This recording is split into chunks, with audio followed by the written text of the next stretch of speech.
are listening to The Common Sense Practical Prepper, sponsored by Duct Tape, the real duct tape. It fixes everything, except bad decisions. Good evening, Mr. and Mrs. America. From border to border, coast to coast, and all ships at sea, here is your host, Keith. Hello again, everybody, and welcome back to the Common Sense Practical Prepper podcast for July the 21st, 2026. And I apologize if there's some background noise. Here in Central Virginia, we are getting hammered with a summer thunderstorm.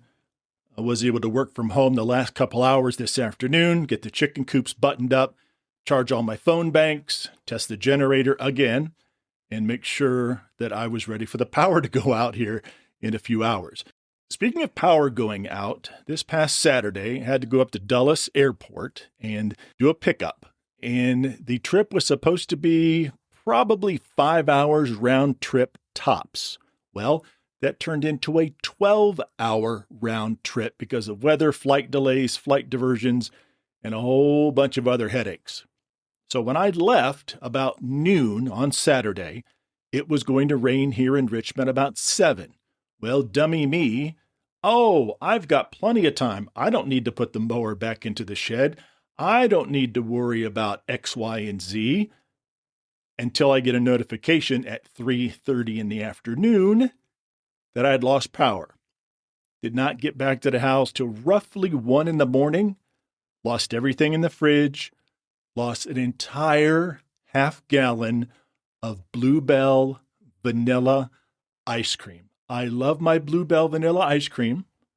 I also love their banana pudding ice cream. But I digress. So all I had to do was wrap up a few things here at the house, and in the event the power went out, I would have been set.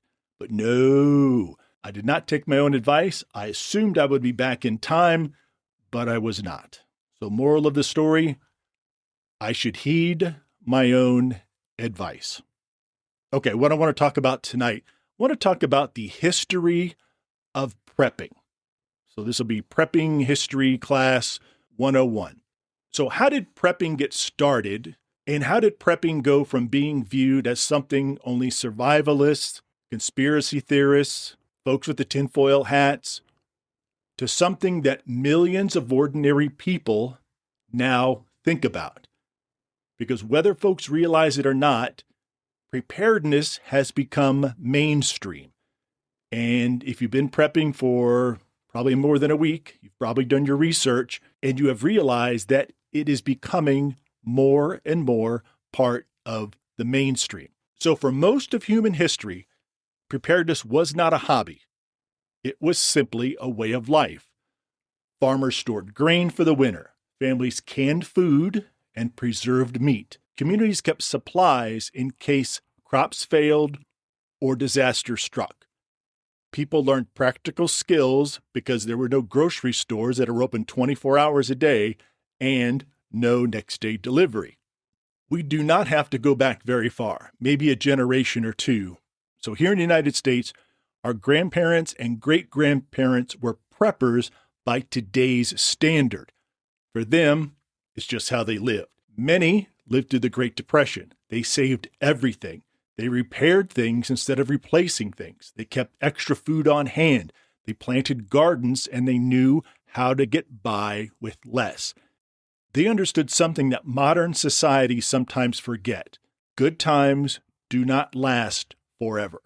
The Cold War and the rise of civil defense. So the modern preparedness movement really began to take shape during the Cold War. In the 1950s and 60s, governments encouraged folks to prepare for emergencies. Schools conducted duck and cover drills. Community fallout shelters were built. Man, I'd love to have a fallout shelter. And families stored food and water just in case of a nuclear war. Today, some of these same recommendations might seem outdated, but the important thing is this.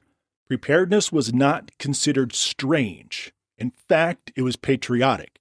You can go on YouTube, you can look up old commercials, civil defense, all sorts of commercials about being prepared and what to do in case of a natural disaster. And in many cases, they talked about a nuclear attack. The government itself was telling folks to prepare. The survivalist movement did not really start until the 1970s and 80s. So things began to change when a lot of economic trouble started to take place, primarily in the 70s. Inflation was through the roof. There were fuel shortages, political tensions were increasing, the Vietnam War was winding down, and Americans were losing confidence in government institutions. This is where the term survivalist became more common. Soldier of Fortune, all sorts of books and magazines began focusing on self-reliance, retreat locations, bug-out locations, homesteading, and living independently. Unfortunately, this period also created many of the stereotypes that still follow preppers today. Media coverage has often focused on the most extreme examples, people preparing for societal collapse, building bunkers, or expecting apocalyptic events. So as a result, preparedness slowly became associated with people on the fringe and fringe beliefs. And then comes the 90s and Y2K. Millions of people were worried about computer systems and that they would fail when the calendar changed from 1999 to 2000. I remember it well. People bought generators, stored food, withdrew cash, and prepared for potential disruptions. When relatively few problems occurred, many people mocked those who had prepared. And once again, preparedness was pushed towards the fringe. So imagine the image of the prepper became the person waiting in a bunker for the end of the world. I still wish I had a bunker. Anyway, so then reality set in. The truth about preparedness did not become mainstream because people suddenly embraced survivalism, not in the slightest. It became mainstream because real-world events kept proving that disruptions could happen. These disruptions over and over and over, and people finally started getting a clue. September 11th showed us that major events can occur without warning. Hurricane Katrina, what a mess. Katrina revealed how quickly government resources can become overwhelmed, or in many cases, not even put into play until much too late. Whole different conversation. The financial crisis of 2008, again, remember it well. This particular economic crisis demonstrated that economic stability is not guaranteed, not even for a second. Wildfires, hurricanes, tornadoes, severe winter storms, and other disasters reinforce the same lesson. You may be on your own for a while. Preparedness slowly shifted away from preparing for the end of the world and moved towards preparing for temporary disruptions. And that was a major change in a lot of people's thinking. And then here comes COVID, 2020. Again, I could talk about this for hours, especially in my current career. So for many people, COVID was their introduction to preparedness. And talk about getting tossed into the deep end. Suddenly, grocery store shelves were empty. People couldn't find toilet paper. I still haven't figured that one out. Medicines, cleaning supplies, and even basic food items. Millions, probably tens of millions of people experienced something that preppers had talked about for years. Supply chains are very vulnerable. They're incredibly efficient until they are not. But here's something that often gets overlooked.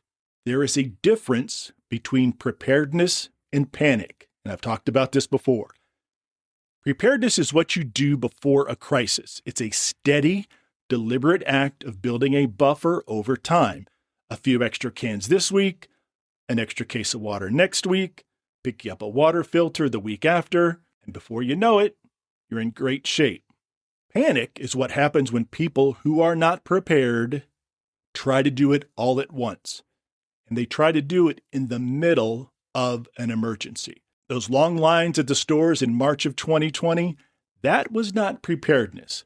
That was reactive buying driven by fear, and a lot of fear. And it made things worse for everyone. When one person buys 4 months of toilet paper in a single afternoon, they haven't prepared. They've simply transferred their emergency and made things worse for the person behind them in line.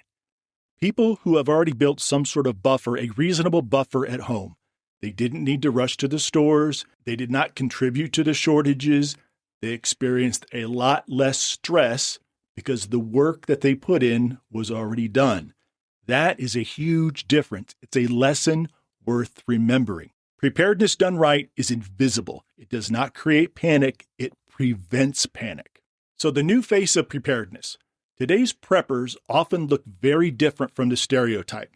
It may be a young family keeping a month's worth of food on hand. It may be retirees preparing for a power outage. It may even be someone learning first aid or building an emergency fund. Preparedness today includes food and water storage, financial readiness, medical preparedness, which I talked about a few weeks ago, communication plans, which is something I need to do more work on, backup power, we've covered it, community relationships, still working on those, and mental resilience, which I've spoken about numerous times. In many ways, preparedness is returning to what originally was called common sense. See what I did there? Common sense. So prepping around the world. One thing that continues to amaze me is that this podcast is heard in 126 countries and 4,900 and some odd unique cities around the world. So this tells me something very important, that preparedness is universal. I know that sounds kind of obvious, but it's true. Preparedness is universal.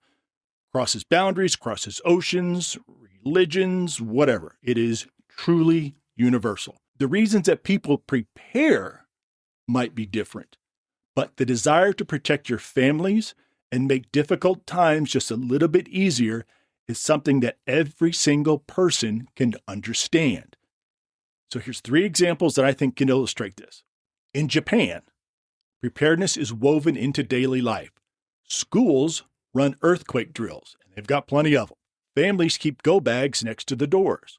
Convenience stores stock emergency rations year-round. I did not know that till I researched this podcast episode. The government publishes detailed preparedness guides, and the culture treats readiness as a civil responsibility, not a hobby. In Scandinavia, particularly Sweden, Norway, and Finland, governments have recently renewed campaigns encouraging citizens to prepare for such disruptions. These range from severe weather, infrastructure breakdowns, cyber attacks, geopolitical tensions, the whole gambit. Sweden's is called If Crisis or War Comes. It's a pamphlet that's sent out to every household, and it has a very clear message. The state will help, but you need to be able to sustain yourself for 72 hours. We've talked about this before, your 72-hour kit, your 72-hour bag, whatever you want to call it. 90% of the people here in the United States do not have 72-hour kits.